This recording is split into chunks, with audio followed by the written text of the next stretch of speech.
Good evening to all, and welcome to another exciting edition of Share Your Story.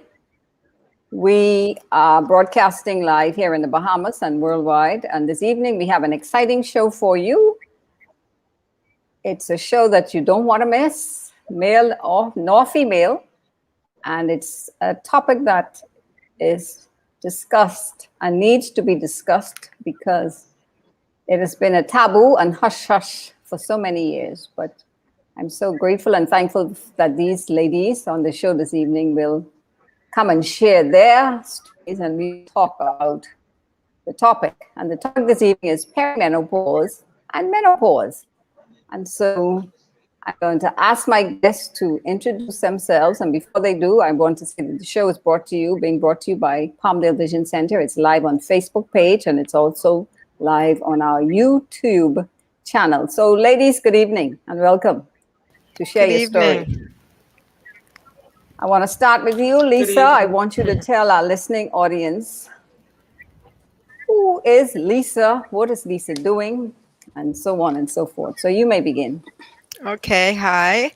All right, so as she said, I am Lisa, and I am 53 years old. I am a mother of two, a 24-year-old and a 17-year-old, both daughters, and they are the love of my life. I am, my job is I'm in the field of marketing for an insurance agency here in the Bahamas, and I love fitness. I am actually a J Fitness junkie. I love running and working out. Been a little lazy lately, but that is something that I thoroughly enjoy. Also involved with my church as a youth leader, and just basically wherever I can be of help and of service, that is what I do. So that's just a little bit about me, Abby. Okay, so an exciting, active, busy lady. And also, I'd like to say, since this is menopause, I am there. I am there, so I can say I am there. She is there. Okay. I am there. Yes. Okay. Our next guest in studio is Miss Gail Bayer. Gail, good evening. And who is Gail? Gail, can you hear us? I'm not sure if Gail may be connected. Let's go to. Good evening, everyone. Okay. Yes. My name is Gail Bayer. Can you hear me? Yes, we can hear you. Can you hear? Yes, we can hear you. Can you hear me? Very well. Yes. Go on, Gail. Okay. Good evening, everyone. My name is Gail Bayer Brannon. I am 52 years old, and I am also the proud mother of two, 27-year-old Brea and 25-year-old Theo.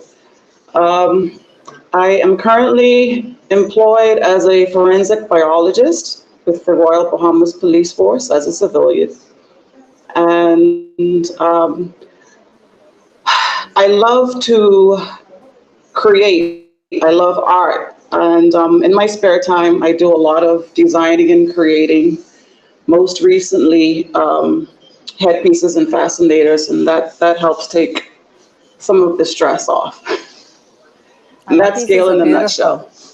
Yes, her pieces are very beautiful and very unique. So if you're looking for something like that, she's definitely the person to see. And our third guest this evening is Vernell Butler. And so Vernell, please introduce yourselves to our audience and tell us about Vernell. Hi, Vernell Butler. Retired insurance agent. I worked with Family Guardian for about 16 years. I am a mother of two, a son and a daughter, and the proud grandmother of three daughters, aged 10 and 4. I love gardening in my pastime, so I spend a lot of time in the yard. And I work part-time at a local office. And I attend Believers Gospel Chapel as a Sunday school teacher and with the help ministry. And basically that's me. Okay. Now, two of our ladies were quite, I admire them. They said their ages. They weren't afraid I'm to 68 years old. Oh, no. I mean, you hear the ages, so We have ages across the board. And I'm only 22, so you could understand what I'm talking about. But most of us here on this chat this evening are in a phase of our lives that's very interesting and it's very different for each of us. And so this is what we're going to talk about. We're going to talk about perimenopause and menopause. And we know menopause and perimenopause, that's a taboo topic that's not discussed very openly. I don't ever remember hearing it being discussed anywhere most of my life other than with girlfriends. And it's not a topic that's promoted publicly. So I thought it fitting to just let's bring some women on and talk about this major thing that affects our lives because it makes a huge difference in our lives and even in the lives of your spouses or your better half or the other person that you may be dealing with and even your children. And I'm sure if we could bring some children on, they will have some stories to tell. Most Menopause, definitely. we all know, is a stage of life for a woman, and it's the time when the body starts to go through changes. Two powerful hormones in the female body, and menopause happens in men, but we're not going to talk about men. We're talking about women this evening. Estrogen and progesterone are two hormones that we start and that starts development in our bodies after a certain age, and most of the time it contributes to your fertility years and also to the other overall parts of the body and function. So I tell patients all the time it's a powerful hormone in your body, particularly estrogen, and it controls quite a bit of your body.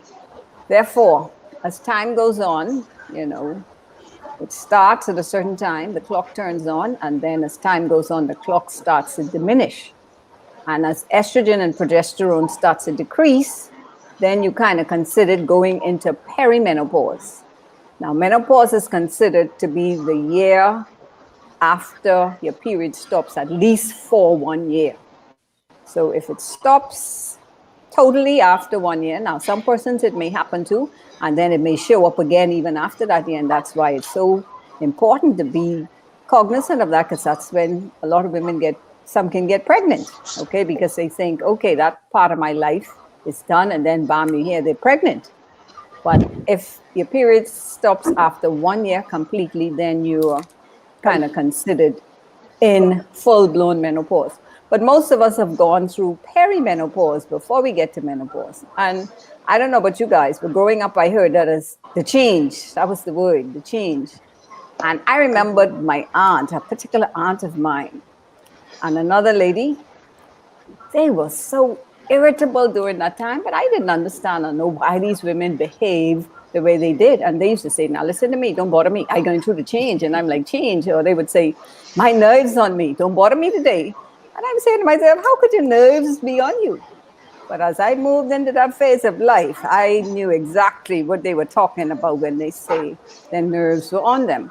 And then I think of my mom. My mom had surgical, she had her ovaries removed, and back in the day, they used to take out everything, and she was thrown into menopause. And I watched her go through that, and at one point, she nearly went out of her mind. And so I think it's a topic that we need to discuss and bring to the public's attention. And so I'm going to start with Gail, because Gail experienced a different type of menopause than each one of us, and each lady on the show started with a different. Gail, tell us about your story and your journey with menopause.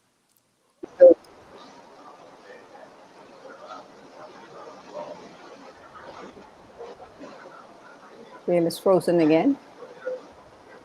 Let's go with Lisa, and then we'll come back to Gail. Lisa, you tell us about your journey and your story with menopause. Okay, well, for me, basically, a long time ago, I say a long time ago because, the years have just rolled really into one now. But I remember when I used to get the hot flashes and everything, and my friends used to really just kind of say, Lisa, you're too young for that. But as time went on, I realized that there was different experiences that I was having. And I remember my mom calling me and saying, I just want to tell you that you might experience menopause a little early, and she was like almost like that whole taboo thing. And she said, I'm just telling you that, because I experienced it at a young age, you might. I said, Mom, been there, done that. I'm already there. So she was like, really? Like, so, and she doesn't live here. She lives in Canada. So, but she thought the need to kind of like let me know. But I found that through it recently, when I really realized that this was it, I was going through the depression. I had the times when I would just cry very easily. I still cry very easily, to be honest with you. And if anybody knows me, my friends know that I'm the strong one. I've been through a lot, and I was always strong, but I would cry easily. Um, I have terrible, terrible sleep patterns now. So sleep deprivation is the thing. So I might fall asleep early, and then I would be up all night where I cannot sleep. But the depression, I think, was really a turning point. And when I started realizing that I was going kind of in a hole and people weren't really understanding it, I realized that that was really a part of this whole thing. My whole body was shifting. And to deal with that, I had to find a way to get out of it, because it was just really, I didn't want to be bothered with people. I was, to myself a lot and really feeling down. But also, one of the things that I notice is my patience. Like after a certain time, my patience is really short. And especially sometimes my children be like, you go from 0 to 100 in a minute. Like, what's wrong with you? And I'm like, just leave me alone. I would get really, really short of patience. And my tolerance level for a lot of things, I just don't want to be bothered. And I realized that all of these were just a part of this was just a part of menopause.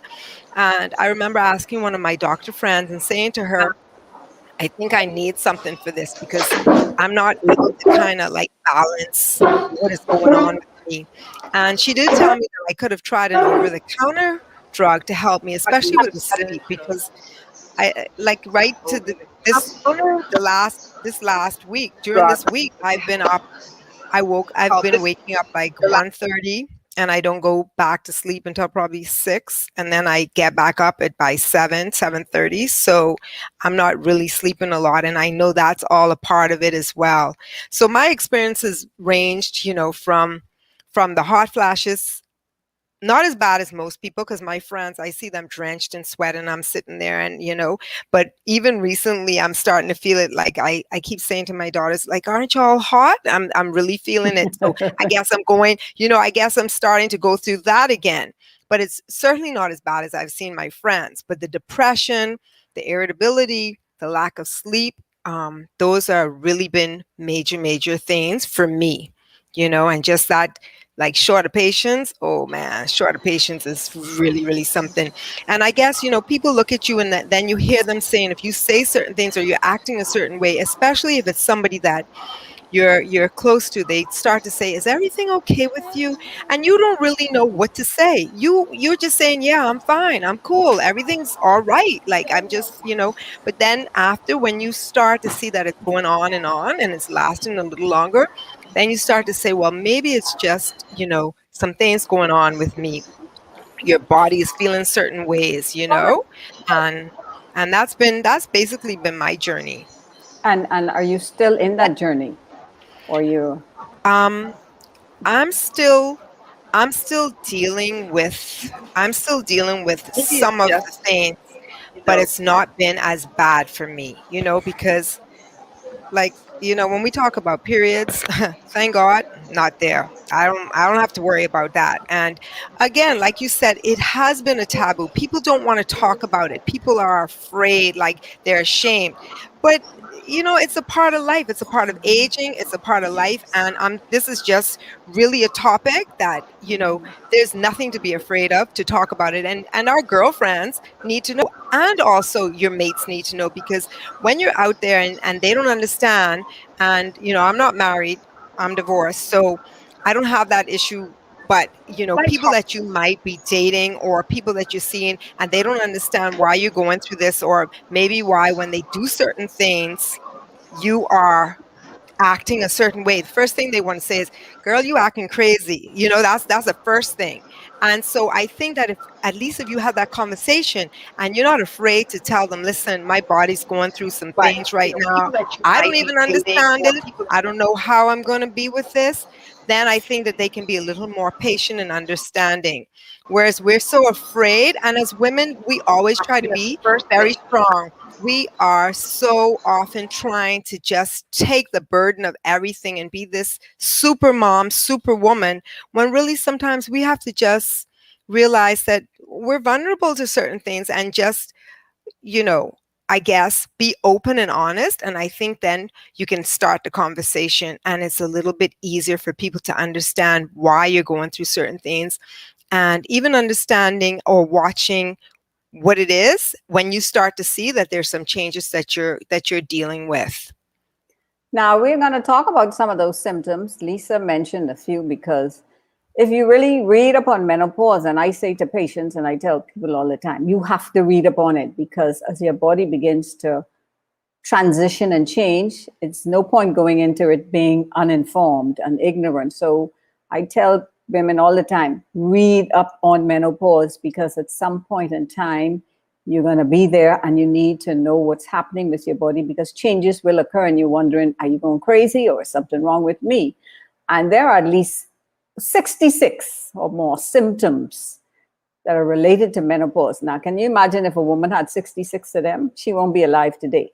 But in most cases, women have some of the symptoms. Some women experience more than the others. Some women don't experience any of the symptoms. Some women just have one or two, but there are a lot of symptoms associated and related to it. So when your body starts changing and you wonder, what's going on with me? That is all part of the change process. We're going to bring Vernell in, because Vernell's story is a bit different also. And I want Vernell to tell us, what has it been like for her? Well, I've not had the same experience as our friend Lisa has. I remember one day when we worked at Family Guardian on Collins Avenue, I went out and I came back and it was very, very hot. And I thought, You probably thought maybe it was the weather yeah. outside. I said, oh, maybe that's a hot flash. And after that, I've not had any other symptoms. I've not had the chills. I've not had the flashes. I've not had the depression or the other things that people talk about. I've been basically symptom free as far as menopause is concerned. The only thing you experience then is just a complete stop of your menstruation or your period, Yes. which Yes. is the major one that most people will encounter. But other than that, it's been easy peasy. I mean, for It's you. been easy. What a wonderful life, huh? Yes. We just have to say, God bless you, lady, I because have been blessed. believe Yes. me, I wish I could say that story, I But hear about yes, people talking about private summers and private winters, and it's just a joke. and when you hear people talk about these things, so as a person who has gone through it and having no symptoms or anything, what goes through your mind? You think these women are going crazy? Could you empathize with them? Could you relate? I mean, how do you what At what one point, when I worked in the hotel in Freeport, I had a staff member who was literally going crazy. And she would come in and she'd be upset every morning. And then somebody said, she going through the change. But because I couldn't understand what was happening to her. And then after they said, oh, she's going through menopause or the change or whatever, then I realized that that would have been the reason for her mood swings, because she was having a whole lot of them. And she was difficult to deal with. Therefore, you would be like the significant other, the children or friend, when somebody you encounter that's going through it and they cannot relate or understand, and they think, well, what's going on with this person? But somebody who has gone through it, I could relate to what Lisa is talking about. Not with everything, but with some things. And a question I need to ask you though, How was your menstrual cycle throughout your time? Because normally, in a lot of cases, how you go through your regular menstrual cycle sometimes can give you an idea of what perimenopause will be like for some women. Did you have, I mean, were you regular?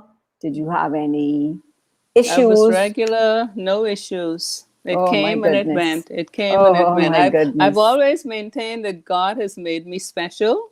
Like I was telling Gail yesterday, I had no period problems. I had no menopause issues. I had no pregnancy issues. Whew, Lord have mercy. Anyhow, we'll continue the talk. Let's move on to Gail because I can't even begin to identify or relate with Vernell, and I'm sure Lisa and Gail just the same. So okay, Gail, can you hear me? I I cannot. Ga- Ga- Can you hear me now, Gail?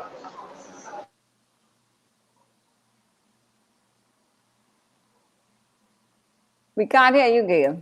Gail is I muted. Gail's mic is muted. unmute your mic, Gail.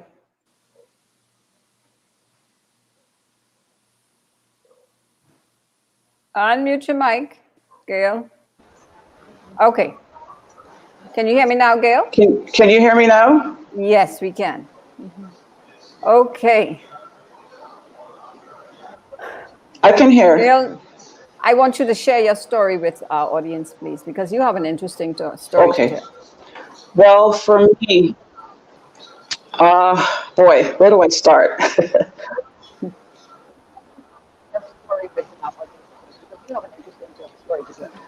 Yeah, it's, I would say for about, I would say around 2000, I would say around 2004, I started having issues with severe migraines. I mean, just chronic migraines. Every time it would have been close to me having a period. And when the period would finally come, it was horrific. There were times that I had to sleep on towels. The bleeding was just, it was awful. The pain was, it was excruciating. I remember one night I was taking a shower and this pain hit me out of nowhere. Um, for me to describe it, I can't. It was worse than labor. But long story short, I ended up in the emergency room on a pethidine drip, uh, which gave me some relief.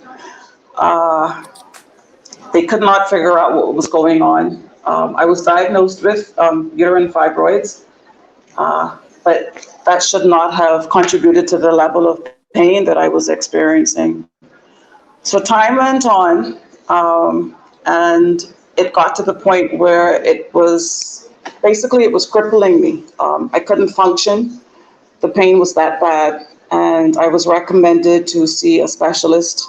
Well, I saw a few, but I guess you could say misdiagnosed.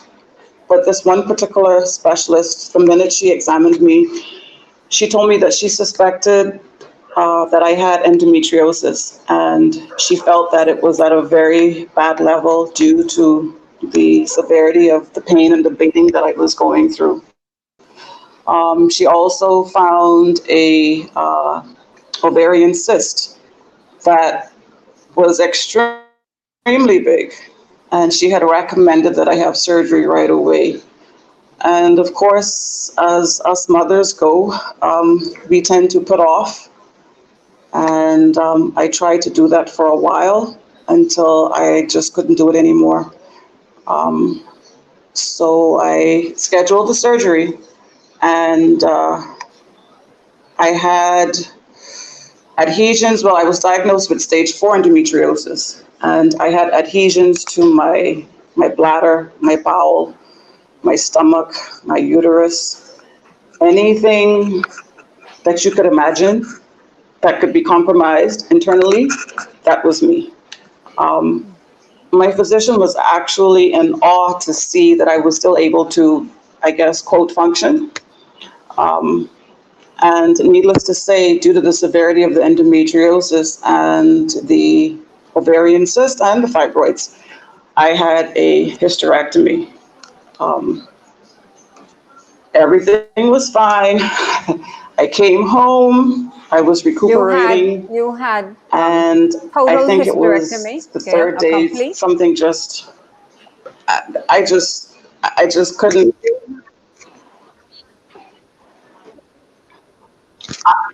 I had lost the ovary that was compromised with the cyst, and I Okay. begged her actually to leave the other ovarian to prevent me from going in full blown menopause.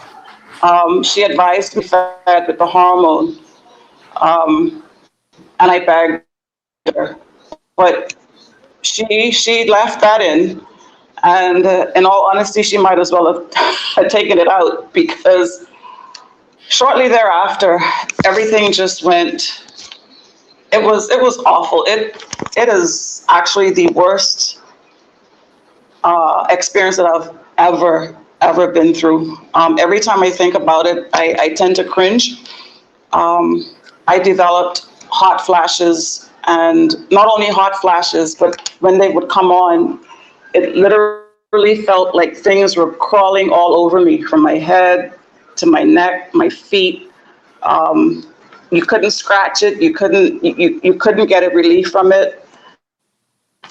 I had insomnia. I remember being up for 3 days, 3 nights nonstop, no sleep. My appetite was pretty much null and void. I I had, over a period of time, I developed my mouth just, I mean, like parchment paper, like sandpaper. All of a sudden, one morning I woke up, my joints, my knees, my hands, just chronic pain. And I am like, what in the world? I think for that, I could have coped, but what compounded the problem? I had chronic anxiety. So this anxiety would hit me from left field, pretty much no forewarning. Elevated heart rate. I'm thinking the absolute worst, that I'm going to probably run into a brick wall. I'm going to die. You just cannot explain the how you feel. You just know that it's not you, and you're wondering basically what on earth is going on. I had an attack on my way, and I drove myself straight to the walk-in clinic on Carmichael Road. Wasn't having cardiac arrest. They tested me for everything, and it summed up, it was chronic anxiety. So I still have some issues. The anxiety is still, knowledge helps a lot. So because I know that I'm not, quote, dying, to push through it. They're not as bad, but I synthetic replacement hormone. I had to go on the Premarin, a very 5 milligrams is what I take, and I had to do that. I think um, and then talking with my mom, she had no issues. She was pretty much like Fresnel. She said one day she had pretty much of a, and that was it. So for me, although she felt pity She couldn't relate. to what I was going through, but it was just, I think, the worst experience that I've ever been through. And every time I talk about it and I go back to that period, when I first started, it just, I've always been an upbeat, jovial person for the most part, and that was taken away from me like instantly. I'm a totally different person. And in talking to people, people look at you, and if you tell them your story, often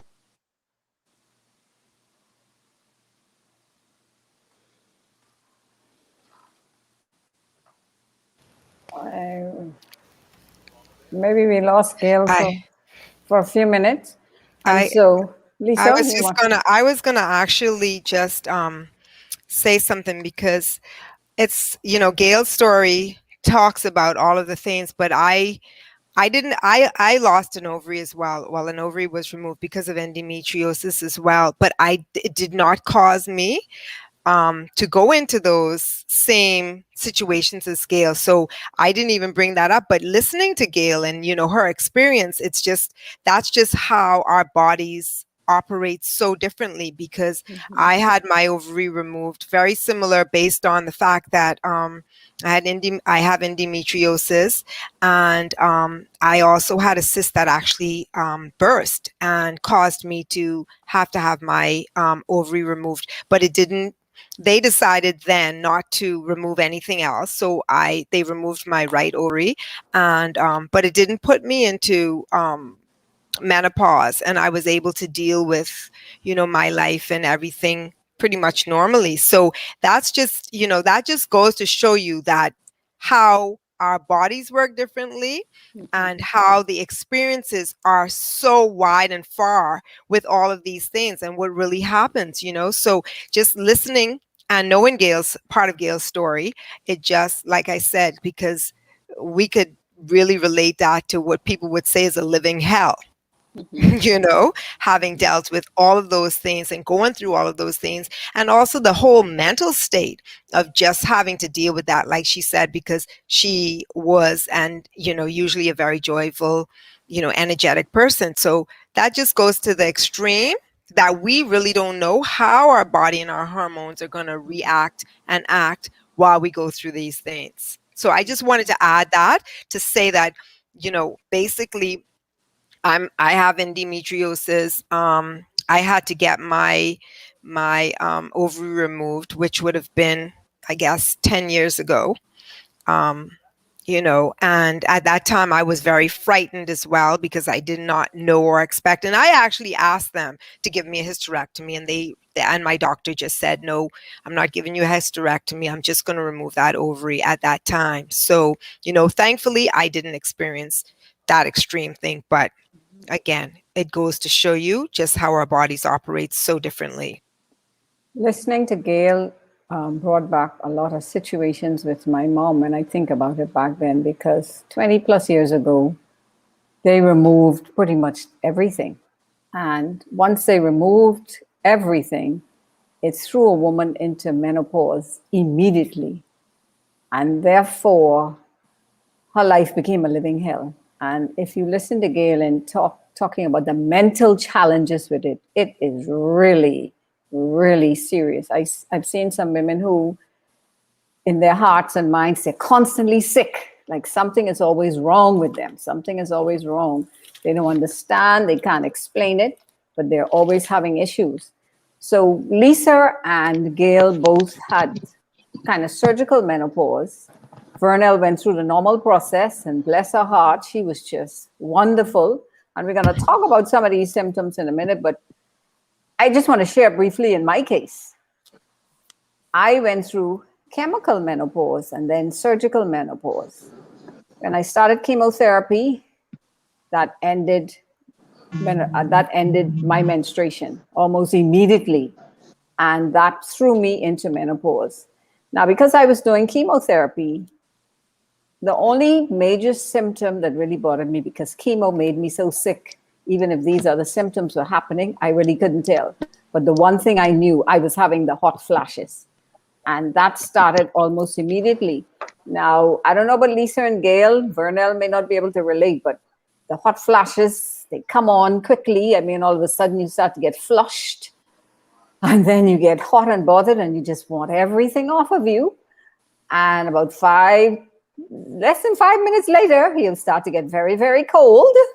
And you're like, okay, so it's an up and down, or your face becomes so flush, and sometimes you could be embarrassed by it, because if you're in the company of people, I remembered one occasion where I was in a meeting, the air condition was really pumping, it was cold in there, and all of a sudden that hot flush started coming on, and my face started to flush. And I'm sitting around some of these men, and they're looking, trying, and I'm like, Lord, what is this? So I just leaned forward, and I used the tablecloth, and I just started fanning under the table, to try to compose and catch myself. But the hot flashes, and the one thing I don't know if with you all, but you can relate in the fact that if I eat sweets or anything with carbs in it, I am bound to get a flash. If I minimize sugar in my diet, or I minimize carbohydrates in my diet, I can do okay. But there is a time in the mornings between the hour of 2 and 4 a.m. I'm in the furnace, and everything has to be off. And I don't know if some of you can relate, and men have an issue with this, because my husband would say to me, this woman is trying to make me sick. The AC is on, 2 fans are on, all the windows are open, and this is real, and I am still burning up. And that is a major challenge. So hot flashes are a big one. After going through chemotherapy, then I had to have a complete hysterectomy. So then I went into surgical menopause. But fortunately for me at that point in time, the only major issue that I'm challenged with today are the hot flashes. I get little aches and so on and so forth, but mine is not as extreme as Gail and extreme as Lisa. And Gail talked about being on hormone replacement therapy. That was not an option for me. So I cannot use anything. I just have to manage my symptoms as best I can. And I try to do it with diet and exercise. I don't know if Lisa was placed on anything, but some women, they recommend hormone replacement therapy. And that has to do also with your genetics, if cancer, and all these different things. So these are issues you have to discuss privately with your medical person to decide what course of treatment you're going to use. Now, let's talk about memory loss, ladies. I don't know if Vernell went through that. But I'm sure you say you're going to do something in the kitchen, and you get in the kitchen, and what happened?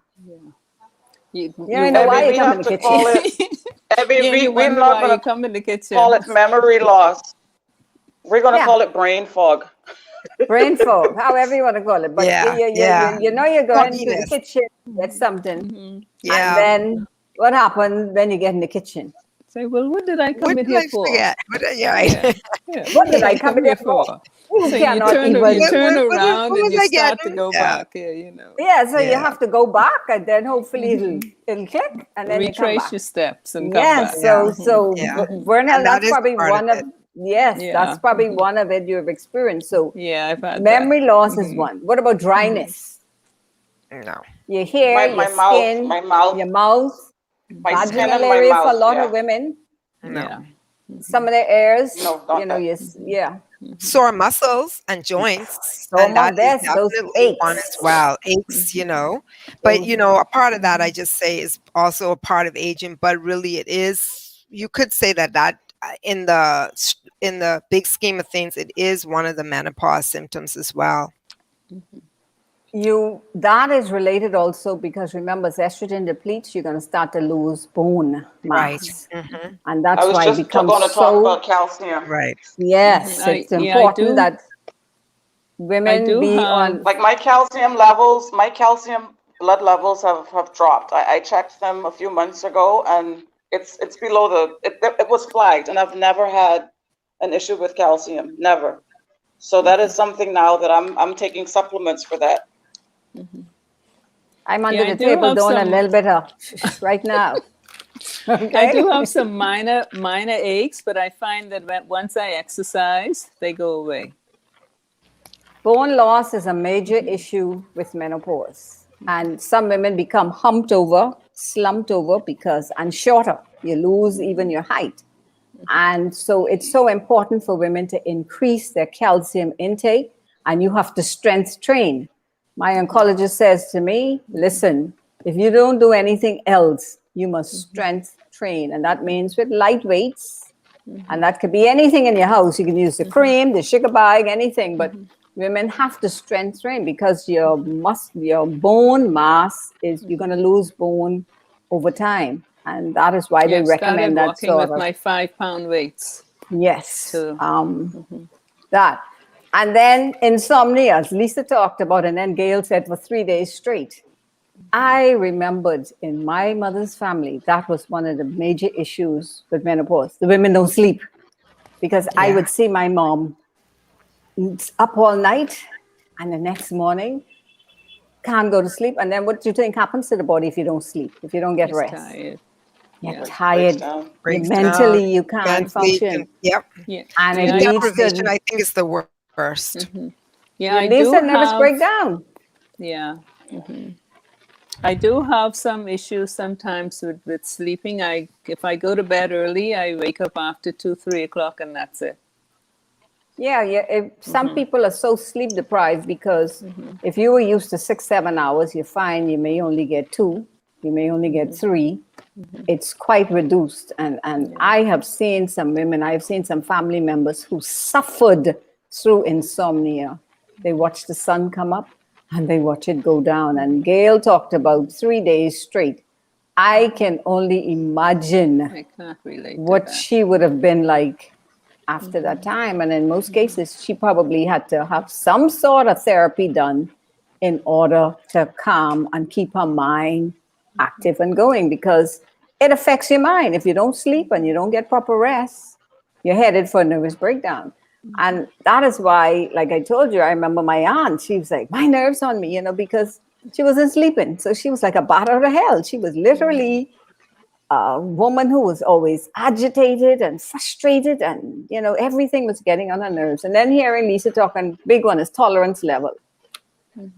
Gracious peace. Most women could relate to when you get to 40, what happens? Oh yeah.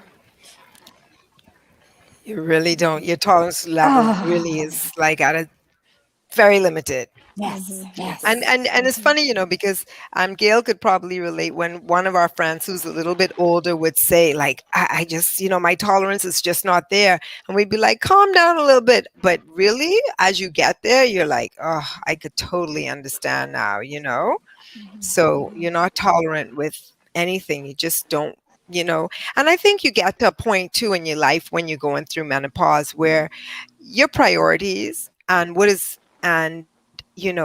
you choose to do it just starts to become where, you know what, I don't have to do something just to please anybody. I don't oh need to do it. yeah. You know You who don't you need are. affirmation You don't anymore. need that. Right. Exactly. And I think that's why you're like, especially if you've dealt with other things as well in your life, you just be like, hey, listen, I just don't have the tolerance for it, and I'm not going to just settle for it.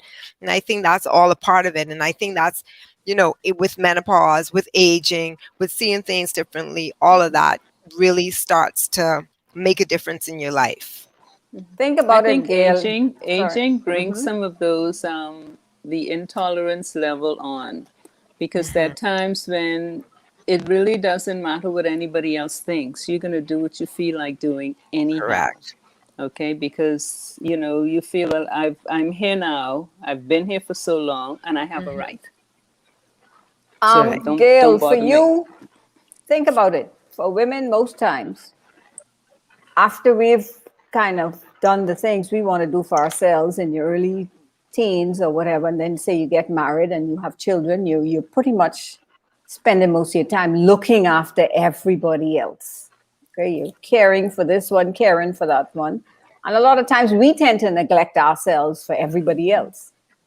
How was that change for you, Gail, when you now in menopause and these people around you? Well, that was also a very difficult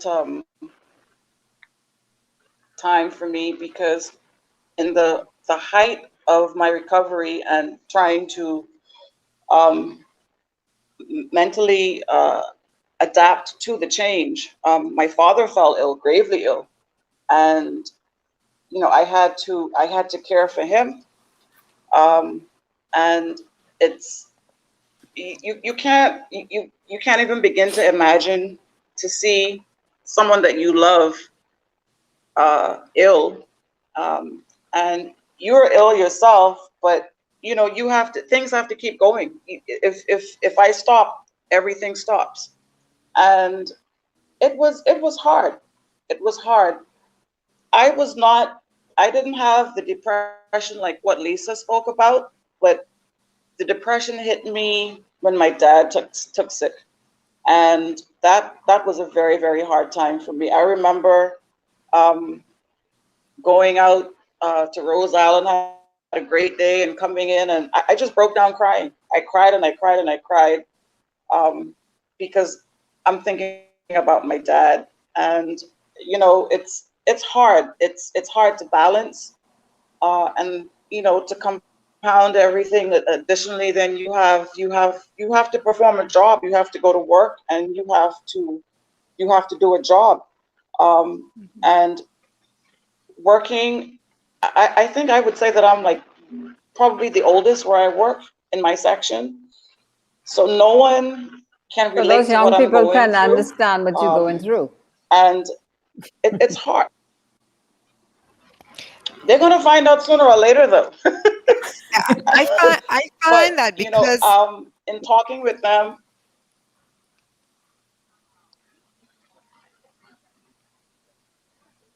Lisa? go ahead, Lisa.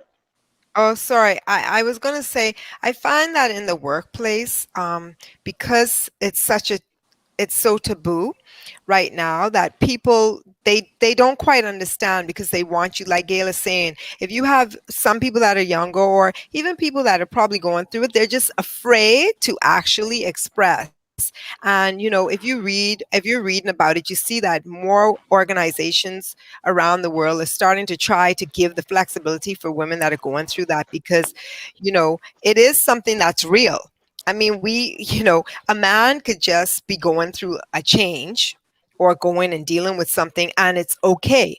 But for us as women, again, being the superwoman and dealing with all of this, like you would have said, Abby, we are always, men do it too, because there are some men that are taking care of children that are single parents, and they've done a wonderful job. So I'm not saying that, but talking about women, I think that we always feel like when we go to work, we have an image that we have to portray, and we don't want Yes. anybody to know when we're dealing with something. It's as simple as even a woman that goes through a menstrual cycle and it's really bad, and she has to call in sick because her first or second day she is battling that. I never had that issue, but I know of people that have had that issue.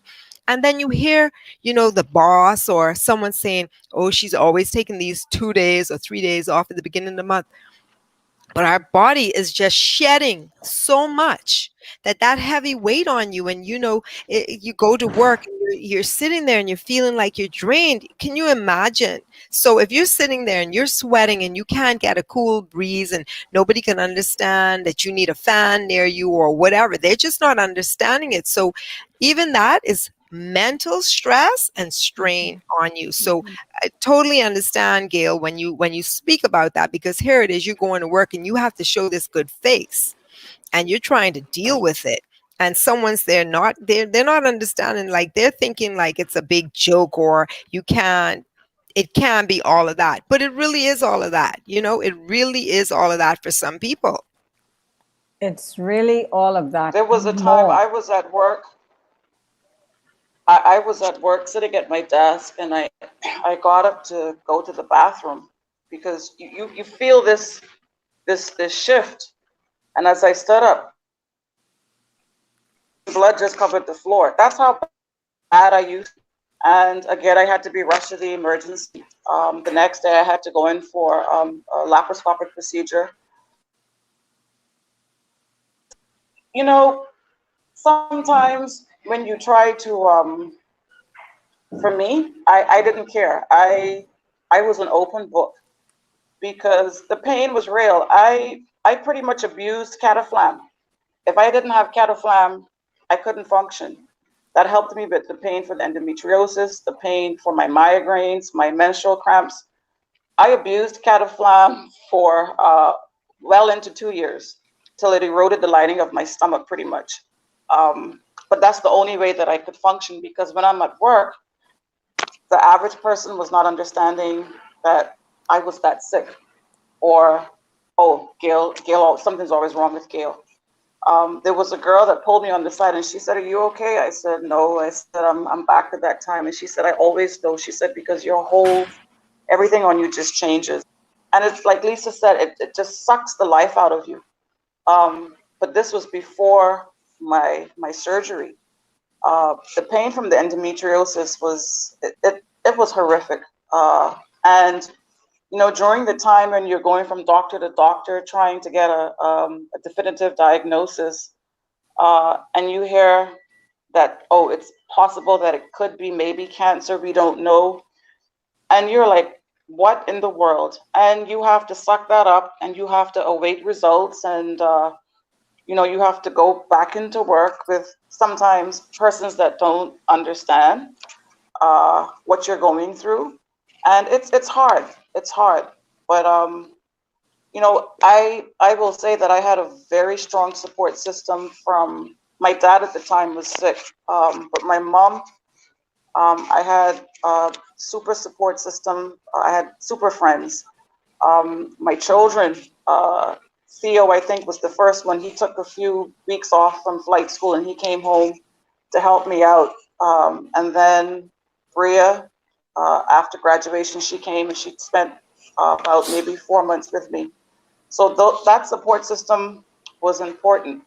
And, you have to remember now that's one part of it. And then you have that mental shift. I remember one day picking up Bria and I turned right onto Parliament Street. So you get to the end of Parliament Street and you should make a left because it's one-way traffic. No, Gail went straight over into oncoming traffic, and people are blowing and screaming, and Bria's screaming. When I realized I crossed over Shirley Street and I'm heading towards Bay Street, and I pulled over and I told her to drive, and I realized that I was really, really losing a grip. And that was not me. People, oh, you're always so strong, and you're strong physically, yeah, but at some point in time you break. And I think that was my breaking point. And by now I'm on a lot of medication. They had me on, a plethora of medication. And that was when I came home and I said, I stopped everything. The only thing that I continued to take was the Premarin to give me to take the edge off of everything. But it was hard. I'm still battling flashes. Thankfully, they're nowhere near as bad as they are. Some days the anxiety kicks in. About 2 weeks ago, I had a pretty bad patch. I would say for about 3 days. But when I feel it coming on at work, sometimes I'll just get up and I go for a walk because I know what it is. I can identify with it. So mentally, I'm able to cope and pretty much talk my way through it until it subsides. I don't know how much longer it will go on for. Doctors have told me you can suffer for maybe up to 10 years. I'm pretty much reaching 10 years. But when I do have a chance, I get out and I just like to go to the beach. That really, really relaxes me. That just takes the stress off of everything. But it's not an easy road. It's not. Menopause And can go anywhere from 7 to 14 years, Gail. 7 to 14 years. I've heard. I mean, knock on. I'm praying. I'm praying that eventually I'll be able to get over this sooner than later. But I see a little light at the end of the tunnel. The only thing now for me, my appetite has opened up. I just. It's another Pandora box. I'm constantly hungry. I crave sugar. I was a person that really drank sodas. I want sodas. I want cake. I want candy bars, and I crave salt. I love chips now, and I made a conscious effort this weekend to tell myself that was it. That was the last. So I'm trying to get back onto like a healthier diet. And that's a battle that I'm going through now, the sugar and the appetite. And I'm always hungry, constantly. constantly. Well, weight gain is another big factor that affects women. You see all these ladies who were thin, thin, thin most of their lives. And once they get into menopause, then the weight starts to gradually creep on, and you're wondering where it's coming from. And it goes, of course, where? To the midline. So your midline becomes thickened. You start to feel rolls, okay? Because you start to accumulate fat tissues start to accumulate. The body is now redistributing how it utilizes energy. So most of it goes to stored fat. Your metabolism is now what? Decreasing. And therefore you find you only have to look at the food. I say the person, you look at it, that's 3 pounds. You put it in your mouth, that's 5. You swallow it, that's 10. So in one meal, you could gain 20 pounds a day. But that is a real issue for women, weight gain. How did you cope with that, Lisa? I actually, through mine, I didn't have the weight gain, but more, I think, really during this whole menopause, because I was being active, working out with a workout group. Also, recently, I just started, making sure that I was eating a lot better and being more conscious. I love sweets. So everybody knows I'll eat the cake before the food. But, I know that really exercise helps not only with the mental side of things, but also balancing off so that I can eat what I want. But I just try to make sure that, like today, for instance, I had banana bread for lunch. So I've always been from, I guess, high school, basically a one meal person per day. And I'm trying to change that because, again, like you said, you will see that the weight will start gaining because if that one meal is that banana bread or something that's not, and it's sugar that's just being stored, then it's not going to be good. So I've really tried to go on a program now where I'm eating smaller meals, more healthy meals, making sure that I have those vegetables and the fruit. And one of the things that I don't do, I don't drink sodas at all, and I don't really drink juice. I basically just drink water, other than coffee and champagne. I'll say that. But I've learned that I've got to stay not only healthy in what I'm because I've got to eat well because I know that as we age the pounds do creep up quickly and they are harder to get off, but as you would know as well, Abby, I guess I started running, which really kind of helped me a lot, running with you and running with my workout crew. So when I start to feel like I'm gaining weight a little bit, I try to make sure that I change what I'm eating or watch how I'm eating the sweets and the junk food. And then I just try to make sure that I'm working out at least 5 days a week, 4 days minimal. And that's been really a help for me. So I know that you get those cravings and everything, but I also really consciously try not to buy junk food anymore as much as it is. I would just say, okay, I might have like some brownie mix, and if I want something sweet, then I have to ask my daughter if she says I'm not making it, or I'll ask her to make cookies. If she says she's not making it, then I just basically wouldn't eat it. But if I have this stuff here, I'm going to pick.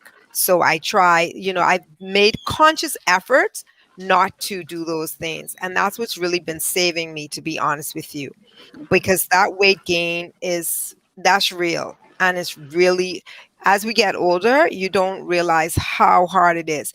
Good thing too is I have good genes from my mom, so that's good. And she kind of keeps me, she's really active. She works out a lot. So every time she'll say, hey, listen, Lisa, if only for your health, please make sure you walk, you run, do something. Even if you do, some jumping jacks, do something. And I know it's hard with that work-life balance. I think that's the hardest thing because with menopause, like Gail was saying, and what I was dealing with, when you get into that rut, it's really hard to dig yourself out of a rut sometimes. And you don't even know why. It's because if you're not feeling good, it's hard. One other thing, I've been working from home. So I noticed that, COVID weight. Yeah, major well, thing. right. But what I had to say the other day, just 2 weeks ago, I said to myself, I've got to practice what I preached. Because when my daughter went off to school, I said, one of the things I want you to really do, please get dressed every day when you're going to school. Do not wear track pants and do not wear tights. Get dressed so that when you come home Christmas, you don't put on that 15 pounds, because it's so easy when you're not putting on clothes. And I was realizing that, I'd get up and I'd come to the table to do my work and whatever. But here I am, I take a shower, I put on my boxes, like or some kind of elasticized whatever, and I'd be in a big t-shirt. And the other day I put on some jeans and I'm like, wait a minute now, these jeans fit. They squeezing and they're stretch, and the stretch is crying. So I had to like mentally get back and say, this is just how it happens. It happens so easily that 5 pounds comes on. If you don't manage that, then it's the 10 pounds. You don't manage that, then it's the 15, 20, and so forth and so forth. And you're not realizing it because you're putting on something that feels comfortable and it's easy to do. So I've made a conscious effort in the last 2 weeks. Like, I get up and I get dressed. Even if it's just putting on my jeans, I'm putting on my jeans and I'm just putting on a shirt so that I can kind of regulate how I am fitting in my clothes, because that's that I can't go into gaining weight just because I'm working from home. So that's just some of the things that I try to do. And then in the morning, again, I'll make a smoothie, or I'll just have my coffee. And then I try to say, okay, get something, even if it's an apple to eat or something, and just eating like that now instead, and then eating one good meal still. Vernell, how was it? Vernell, I don't think Yes. gained any weight. Vernell has always been just slim and trim. Tell us about your experience with weight No, and menopause. I've gained weight, but my philosophy has always been, once your clothes start to say no, you have to say no as well. So I never buy bigger sizes. I try to maintain my size, so when I feel that I'm gaining weight, I do whatever it takes to stay where I am, or to get back in my size and not have it really tight on me. I exercise, I walk a couple days a week. I used to go to the gym at one point, but then after COVID came, there was no more gym opportunities. So we stopped that. And I do a lot of work in the yard. So I'm always working, and to the point sometimes I forget to eat. So I'm not a really big eater. I do love sweets. But if there's an occasion for a cake in the house, I make sure whoever is here takes the cake. And I get a piece and I don't leave any in the house. Because if it's left in the house, I'm going to eat and eat and eat until it's done. And you know what Boy, happens when you do stuff like that. I don't drink sodas. I don't drink juice. I drink water, tea, and or coffee. And that's it. But I'm not a big eater. um, this is the wrong panel because everybody in here got a problem with sweets. Yeah. Listen, Well, as I also, hear you all talk, yeah. I'm I saying to love myself, chocolates. Lord help I me, love because chocolates. I want the sweets before the real food. I don't care about food. And I'm like, Gail, well, in fact, this evening, I had sweets all week. But there's a day of the week when my body says, you better get it. It's like cocaine and Yeah. addiction. And I stopped at the food store to find some chocolate chip cookies Yeah. because I just needed it. I mean, Yeah. that's the reality. And my That's one the Now, one thing at thing the I food don't store like. was always I to don't get like a whole nut chocolate. bar. no, but it's amazing how my I don't like diet, chocolate. uh-huh, Gail, No, I never I was liked saying that chocolate. for me, I can't do chocolate, dark chocolate, and I don't drink coffee. For me, that's just an instant migraine for me. You're But I right. love white For you, chocolate, yeah. and I can eat any other type sweet, but the chocolate, no, that's a no for me. And I'm not, I don't even know when last I've had like alcohol per se to drink. So that doesn't bother me. Red wine, I can't touch it anymore since menopause. That gives me the worst headache. I mean, sometimes for like 3, 4 days, I can't even function. So red wine is now out of the picture. You, But sweets is that's an uphill struggle for me. You find though that your desire and your taste for certain things may change also during menopause or premenopause. You're going through the change because certain things you may find you develop an allergic response to. Something you liked in the past, and then once you get into that phase, you find your body does not respond well to it anymore. Those are some of the changes, and some of the things you used to crave, you find you don't, and you're craving other things. And so all of those are changes. Somebody asked, and we answered this question earlier, at what age did you begin your menopause experience? I think for most of you ladies, you started like in your 40s, right? Yeah, I I think mine I was would say maybe started. around in the 40, 50s, 45. Yeah, mid mine Around 50s started for me. 45. 45, 46 also. But some women can start menopause as they're in their 30s earlier, like 35. Some women, their menstrual cycles cease and they start to go into menopause. Some of the other things, and you all spoke about, Gail spoke about anxiety. That's another one. Heart palpitations. You find you get nervous easily and quickly. And then, too, another thing that Lisa talked about and Gail, people don't understand your mood swings and your changes and the way you're responding to them and so on and so forth. And they don't know what's going on in your heart and mind. And they may just look at you and think, oh, this person is just so difficult to be with. They're not the life of the party. You know, you don't want to invite them because they're not the best person to be around. But nobody can understand what you're going through other than you. And I find even sometimes the male doctors cannot even relate to you on what you're saying. You No. know, they only could tell you from the textbook, but they do not understand the changes a woman can go through and they cannot even relate. Well, my worst experience, if I may share, I had a cyst. No pain. It was not after menopause. I had two actually. One just ruptured it, but that was at a younger age. But in my, I think I might have been in my early 50s, I had a cyst. And I went to my gynecologist, and he said, oh, we're going to have to take it out because it's almost as big as a grapefruit, because I'd noticed that my stomach was getting a bit bigger.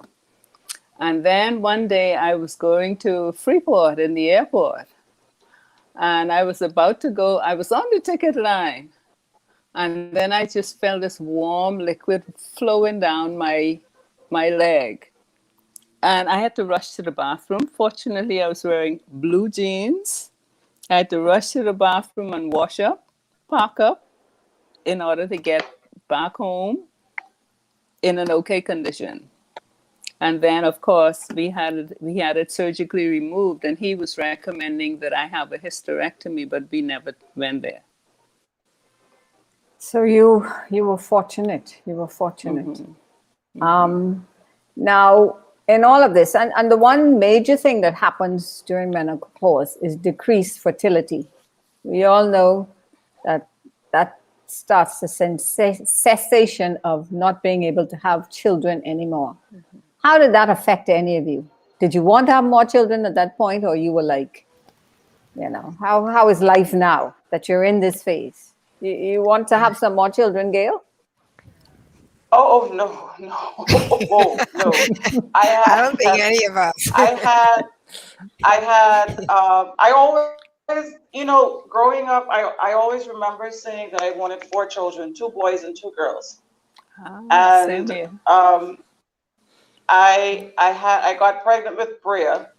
I didn't find out her gender until I actually had her. Um, and I just remember saying that, okay, I want a boy because I think it's only myself and I have a cousin in Montreal. We're the only girls in all of the family.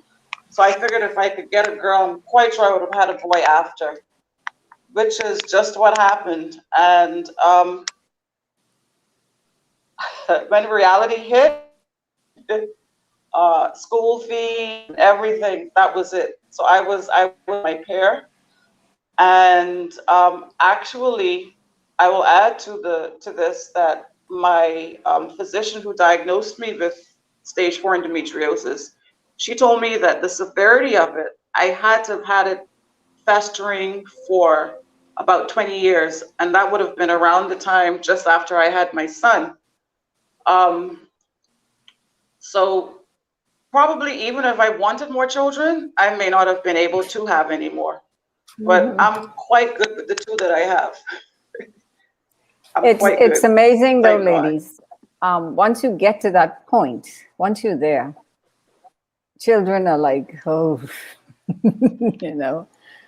I find I don't even like to be around babies, you know. I could wave to them at a distance and ooh, but I don't want them around me. I'm not like that. I think I still love to be around little children, but as far as wanting or at being at the point where I wanted more, no, I was really happy with the two, and they're 6 years apart. So, I mean, so I would say that I had them later in life than a lot of people would, because Aaron I had at 30, so, and they're 6 years apart. So it's, I didn't feel anything like, oh, I was losing out, or oh my gosh, I'm not going to be able to have any more children, whatever. So that was not an issue with me. Not at all. Bernard? Well, I had my first child at 33 and my second one at 36, and I had a TL. I started off like Gail, wanting 2 boys and 2 girls. And then I thought, but I can't guarantee that I will have 2 and 2, so I better not bother. And I just stopped right there. Now, don't you find as we begin to bring this to kind of a wrap up, what becomes important now? Taking care of yourself, first and Oh, foremost. yes, definitely. Definitely. For Uh, me, I mhm. cope with time management. I try to pace myself now. Before, I used to find that I was on fast forward, wanting to do everything and get everything done within 24 hours or in an hour. And I have to tell myself now, if God allows me to see tomorrow, I have that time that if I don't complete something, I can do that the following day. Now, of course, I prioritize if it's something of importance. Yeah, but I have learned not to sweat the small stuff. Additionally, uh, I just look at life differently. 2020, I think, was a horrific year for everyone, um, worldwide, globally. And when I look at the things that we went through in 2020, and just to be afforded to sit here and talk today or tonight, it just makes you appreciate the very, very, very little things in life. For me, I try to leave home that when I go into work, I can take a drive by the sea, just to see, to smell. It relaxes me. And that might seem trivial to some persons, but just being able to drive by the ocean, to me, that's a privilege. Um, for me to sleep on a Saturday until 10 o'clock if I choose to, that is a privilege. I couldn't do that before. So the little things mean a lot to me now. I take better care of myself, um, but there are some days that I used to find myself wanting to always look a certain way or fix up a certain way. Now You're to a comfortable in your particular skin. place, yes, but if I don't, I'm fine, and I am very. I will wear my shorts, my jeans with my holes, my baseball cap. I'm fine. I'm happy. I'm living my truth, and I know who I am, and I'm taking care of me. And it takes a long time for most people to get there, but when you are here, I think the light bulb goes off, and it's like, wow, I've arrived. This is what we're supposed to be doing for ourselves. What about you, Lisa? Yeah, I agree with you, Gail. And even I can give the example too of even my hair being gray now. Um, I've been gray from I started seeing gray from I was 15, and it's hereditary. My mom again was salt and pepper in her 20s, and I used to always have that box of dye. As soon as I saw it, because it always is on my hairline, and my friends would be like, "Oh, you're getting some gray." And I went through a stage where, I had the salt and pepper, and people would be like, "Geez, Lisa, you must be stressed out." No, it wasn't anything to do with stress. It's just that it was hereditary. And, I would not have died or whatever. And then during the pandemic, it was coming in more. Abby, you might remember where, when I parted it at an event that we were at, and it was all just in the middle. And then, like I say, during the lockdowns and everything, I said, you know what? I'm not about that life, because I was dying every 2 weeks just to cover the little bit that was in the front of my hair, wash my face, and you could see it again, because, it would just come back on the hairline as it grew. So I just let it grow out. And I still sometimes I have people like, as soon as they see me, they'll be like, I went into the office one day and the girl said, Lisa, like, when are you putting dye in your hair? I said, is it bothering you? Because it ain't bothering me, and yes, it goes with the stigma too that, oh, when your hair's gray, you look old or you're aging.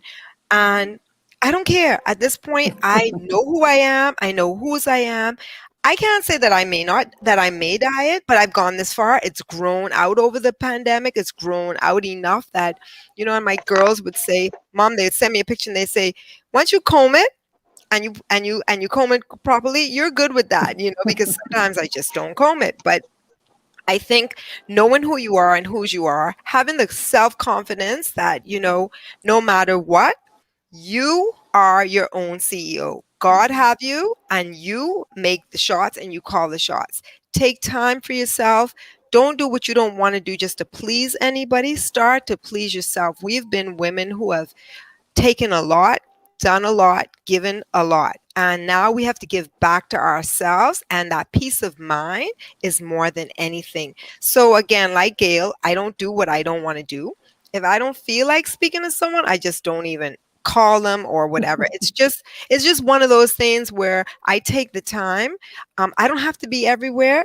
If you don't invite me to something, I'm not getting upset with you. That's on you. I don't have to go even if you invite me. So I think we start to I'm prioritize actually things a happy lot staying home. differently. Yeah, exactly. I think that prioritizing what you are about to give of yourself has been a key thing. Because people could continue to take and drain you and pull everything. And when you need them, sometimes they're not there. So you have to say, what's important to me and my children, me and my family, given that time is more important. Sitting off, like Gail says, throw on a hat, do whatever. I think those are key things, and that work-life balance where you have to really be able to know when to shut off and when to just withdraw sometimes some of the things that you're always, given of yourself, and it's draining because nobody wants to hear a complainer. Nobody wants to hear a complainer. So, look in the mirror. I'm a believer of affirmations. I believe that you should always affirm yourself and validate you first. Because if you're not happy within, you cannot show the happiness without. And, when I wake up through the night, my first thing is I start praying and I give God thanks for everything.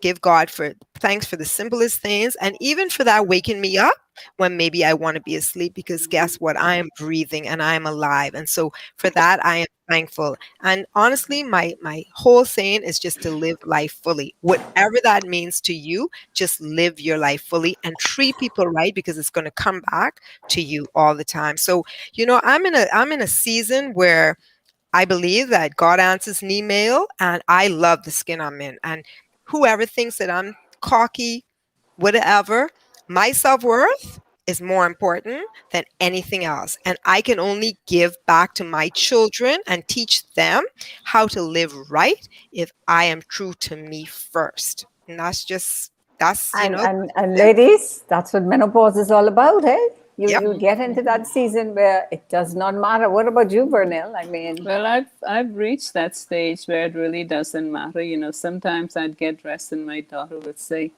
Well, why are you wearing that? That too much. I said, but I bought this, and this is what I want to wear, and this is what I am going to wear. Now, if you don't like it, or whoever doesn't, too bad for them. But you reach there where you say, whatever I want to do, that's what I'm going to do. And it really doesn't matter, for the most part, what other people think. I love just putting on some big t-shirts and getting some shorts and go out in the yard. And I can spend a whole day out there and not even worry about it because I'm doing something that I want to do. I'm basically a homebody. I don't go out a lot. I am comfortable being right home doing what I feel like doing. When I come outside inside from the yard, then I read, I check my emails, or do whatever else I need to do, read my Bible, do my Bible study, and that's basically it. I do what I want to For do. for us at this phase of life, some important things we need to remember that you have to take care of your health. And that means we must exercise. We must increase calcium and other nutrients in our diet, vitamin D. This is a time when a lot of women become diagnosed with so many other ailments. Heart disease becomes a big thing. Your cholesterol levels change for a lot because you start to produce more the low bad cholesterol, and so you find your cholesterol level Cholesterol. changes, and that can lead to heart disease and other things. And then of course we know the common diseases we have around us: hypertension, diabetes. Therefore it is so important for us at this phase of our lives to make sure our health is key, because when your health is in jeopardy, the rest of your body can't function. And then, too, secondly, we need to eat properly. And most of us, Gail, encouragement to you to really consider a more plant-based diet. We Oh, know I that have a very carbs, good plant-based diet. I just yes, just crave sweet. you need to find some sweet plants, you know. But I eat vegetables. I eat vegetables, salads every day. I have at least 3 different fruits for breakfast, but in between there, I have to bite into something sweet, and it just yeah. happened of late. Well, even if you do that, exercise is key. You have to find some form of exercise and something that's not so heavy on the joints, because as your bone decay, high energy impact and exercises can be damaging for some. Swimming is good, walking, but find something to do, women, and do it consistently on a daily basis. You can also strength train, and you can strength train right at home if you don't join a fitness group or whatever. You probably need a fitness group or somebody to encourage you, because many of us are not self-motivated like that. So you may need to join a group to be consistent with your exercise. Rest is crucial. For many of us, we're not getting sufficient sleep. So you need to find days when you're just going to rest, quiet yourself, and take care of you. And this is the time to pamper yourself. Most times you've spent taking care of others, so you really need to pamper yourself. And you need to be healthy in terms of your mind and to reflect on God, meditate, spend time with Mental Him, health. and even the people that are most important to you. And then for the people who live around us, they need to become more patient and tolerant of us. Yes, there are days when we may be like really just not nice to be around, but you're hoping that the people around you would begin to realize, okay, that's a time mommy may need a little more support. She may need help here. She may need that too. So these are people around us need to become more sensitive to the issues we are dealing with and see how they can help out with the housework, help out with the maybe having to pick up something or drop off, but in any little way to help out, so that you can help your mom or your sister, your whomever who's going through this phase, to be able to cope. And more importantly, we need to live life to the fullest. As Lisa said, we need to enjoy, and as Gail said, the little things of life now, because time is fleeting on us. And before we know it, we will be into that phase of life where another phase, we will be out of menopause and you're entering a different phase of life. So as we journey through that phase, let us begin to enjoy the phase, and don't let it overwhelm you. When you get to that point, you need to just step back. Walk, Nothing take a becomes walk, more walk away. important. Yep, Yeah. yep. And I Any think the final talking words? about it too. I think the talking about it is Yeah. important, and sharing, this is timely because sharing what you're going to, and there's nothing to be ashamed of. We go through all sorts of different things in our lives, and until we can talk about it openly and help somebody else, they can realize that they're not in it alone. No. And men, if you're out there listening, and your wives may be preparing for it or going through it, at least you have a little more education and understanding to know, well, okay, I need to, be more sensitive to her. I maybe need to listen. I need to be able to help out in which ways, because, yeah, she can go from 1 to 100 in 2 minutes, and you wonder, something got to be wrong with this woman. No, Yeah, good she's just support base is going important. through the change. Yes, that is key and crucial. In fact, this week I've had to have a conversation with my son because he said, "Mommy, you da da da da da da da da da," and and I'm like, "Okay, he's probably experiencing some of mine." So I had to step back and apologize to him and say, "You know what? You got to be able to handle it in a different way." So this is truly an exciting topic. It's a timely topic. And I want to thank you, ladies, for coming on and sharing your stories so intimately and passionately. Truly grateful. And to our wider audience, there's so many women who've been encouraged, so many good comments. Lisa, they love your hair. I mean, Thank so true, you. Lisa, encouraged. Gail, they're just in awe of your story and what you've been dealing with. And then Vernell has just been the smooth, cool one through all of this. So thank I you, think, Evie, the audience, one for thing before listening. we close, sorry, before we close that we didn't talk about, I don't know if anyone else had an issue, but I lost a lot of, hair. My hair became Oh, Oh, you're yes, extremely lost. yes, You're thin. yes. lost. A major one, I a major lost, one. Yes. I I, had I that down. had long hair and I just had to cut it all off. It was just like straggles. So that was another thing That's a Yeah, I major had that one. That we is Thank you that for a, we that bringing that is up. discussed. one. I had the Yes. issue with thinning hair, Yeah. and that's why I ended up cutting my hair off, Yeah. because I had quite a bit of hair as well, and then I was accustomed to having volume, and then I couldn't have that That's it. anymore, and I couldn't handle it, so I just cut it off. I was Right. at a You look funeral with my dad a couple of years ago, and he said to me, he said, "Look around in this church, all of the women have Everybody short looked like hair." man, yeah. And he really brought my attention. He said, "I don't see any weave in here this evening." I said, "Just look at these women." And he was right because it was a funeral for an older lady. So these were women who they're in that phase or even later in life. So it didn't matter to them. And most of them had short hair and they were like, and that really caught my attention. I'm like, boy, my dad really paying attention to these women. But he's like, "I don't see no weaves in here." And say, all these women have short hair. So yes, hair thinning and hair loss, that's a major one. And many women have had long, beautiful hair and they find that they have to just get rid of it because as it grows, it thins and what becomes more important. So and that affects you because yes, if you're concerned about your looks and you're so caught up with your hair and how it looks, and then it's like, okay, now I have to make a decision to get rid of it. So thank you, Gail, for remembering that because yeah, and then too, when you cut your hair and you get short, that's like a release on life, because Yeah, it's no big because deal there's Yes. nothing anymore. to Oh, worry it's not. about. Yes.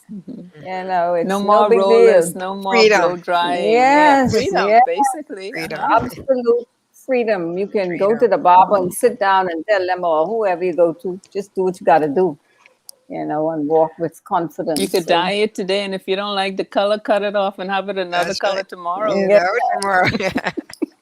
And definitely, the yeah. last thing that I want to say before we go, for me, I am coping with the stage of, I guess, where I am now with the menopause.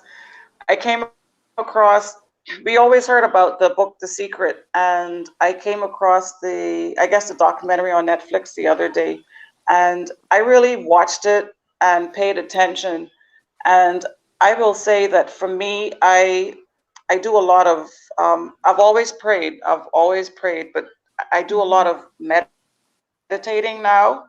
And my daughter, when she's home, and if I'm frazzled or if I say something, she looks at me and she's like, "So, mommy, are you finished?"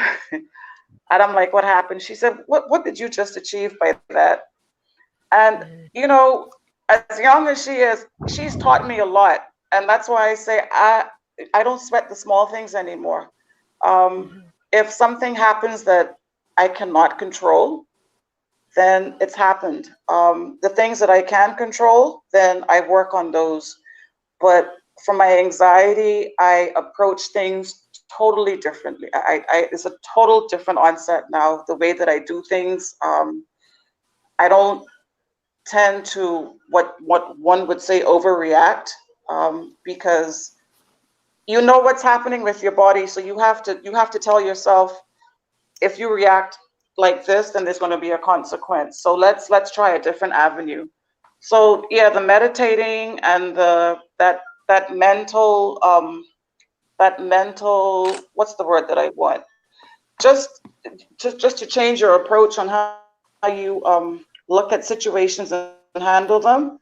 That's been the biggest change for me. And I just try to enjoy, like I said, I enjoy life, and I will laugh at you. I will laugh with you. I laugh at myself. But if I can't be around people that I cannot laugh and be free and be myself, then it can't work. But I have to be able to be happy and live in my truth and just enjoy life. I have to. But the secret, if you get a chance to watch it, to me it was a different approach for me watching and listening to it than it was reading the book. But it was a good eye opener for me, as the way for me to approach situations now. Okay, ladies, want to thank you so much for being on this evening. It was a truly wonderful show. The audience were quite impressed with the knowledge and information shared and gained, and hopefully, this will start conversations among other people and families, and women will begin to look, at themselves and look at the topic differently, and seek to help each other and to help men understand what they're going through and children. God has made us uniquely and special for a reason. And we women, believe me, we can handle a lot and we do a lot. So continue to just be who you are in your own neck of the woods and continue to be leaders and nurturers in our community. So I want to say thank you to our listening audience. Again, thank you to my husband who constantly behind the scenes and I have to ask him to do certain things for me. And then to my son who helps with, all of the digital aspect of it. But this show is basically to inform others about health and healthy lifestyle. Therefore, continue to watch. Next month is going to be on kidney disease, and we're going to have some special people on to share their stories about their kidney disease journey. So thank you once again to our listening audience, and we want to say have a wonderful evening and may God bless you all. Ladies, don't leave us yet. I'll just end the broadcast and then we just talk for a minute. So thank you, audience, and good evening. Thank you. Thank you. Good evening.